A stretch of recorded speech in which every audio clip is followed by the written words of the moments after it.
Hello guys, তোমরা title আর thumbnail দেখে আশা করি বুঝতেই পেরেছো যে আজকে কি করা হচ্ছে। তো যারা যারা জানো না ডিওয়ার্মিং কীভাবে করানো হয়, তো ভিডিওটা শেষ পর্যন্ত কন্টিনিউ দেখতে থাকো, তাহলে পুরোটাই বুঝতে পারবে। তো এখন গুড় নিয়ে নেওয়া হলো, গুড়টাকে জলে ভালো করে পাইল করে নেওয়া হলো। যতভাবে ভালো করে পাইল করবে ততটা মিষ্টি হবে, ভালোভাবে হবে।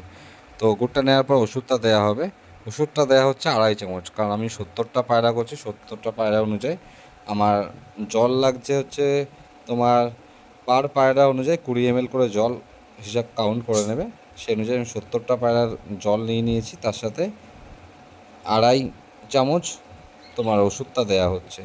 ওষুধটা তোমরা ভালো করে তুমি দেওয়ার পর ভালো করে মিশিয়ে নিতে হবে, জলটাকে ভালো করে গুলিয়ে নিতে হবে। তো ওষুধটা ভালো করে তোমরা দেখে নাও, আমি পাশে স্ক্রিনে তোমাদেরকে ওষুধের ফটোটা দিয়ে দেবো। ওষুধটা ভালো করে জলে মিশিয়ে নিতে হবে। জলে মিশিয়ে নেওয়ার পর কী করতে হবে, ভিডিওটা কন্টিনিউ দেখতে থাকো। তো এখন জলে মেশানো হয়ে গেছে, এবার প্রতিটা পায়রাকে ধরে ধরে 20 ml করে পুশ করে দিতে হবে। তো 20 ml করে দেখো কীভাবে পুশ করা হবে পায়রাগুলোকে। 20 ml সিরিঞ্জ নিয়ে নেবে একটা, প্রতিটা পায়রাকে ধরে ধরে 20 ml। এবার কেউ ধরেও করতে পারে, কেউ ডাইরেক্ট জলে মিশিয়েও দিতে পারে, যার যেটা সুবিধা অনুযায়ী।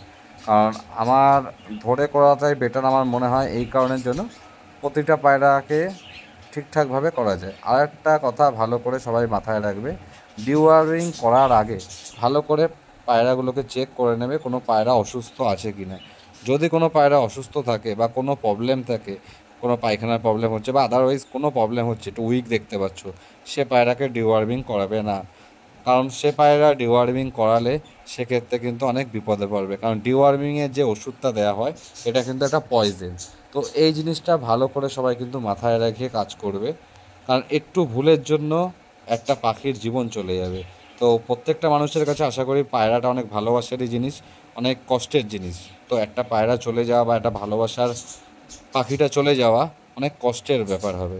তো সেটা মাথায় রাখবে, এবং ডিওয়ার্মিং করানোর পর 6 ঘন্টা তাদেরকে কিছু খেতে দেবে না। 6 ঘন্টা পর দেখো পায়রাদেরকে সব ছেড়ে খেতে দেওয়া হয়েছে এবং জল দেওয়া হয়েছে, ঠিক আছে। ফ্রেশ জল দেওয়া হবে 6 ঘন্টা পর। 6 ঘন্টার ভেতরে কোনো কিছু পায়রাদেরকে দেওয়া চলবে না। 6 ঘন্টার ভেতরে যদি পায়রাদেরকে কিছু দাও সেক্ষেত্রে প্রবলেম হবে। 6 ঘন্টা টোটালি স্টপ থাকবে। তো এখানে কিছু পায়রা ছিল আর এখানে কিছু পায়রা আছে। টোটাল পায়রা এখন টোটালি ভালো আছে, হেলদি আছে, দেখতেই পাচ্ছ তোমরা। কিছু ঢুকে গেছে খোপে, কিছু বাইরে রয়েছে। তো আজকের মতন ভিডিও এতটুকুই। ভালো লাগলে লাইক, কমেন্ট, শেয়ার।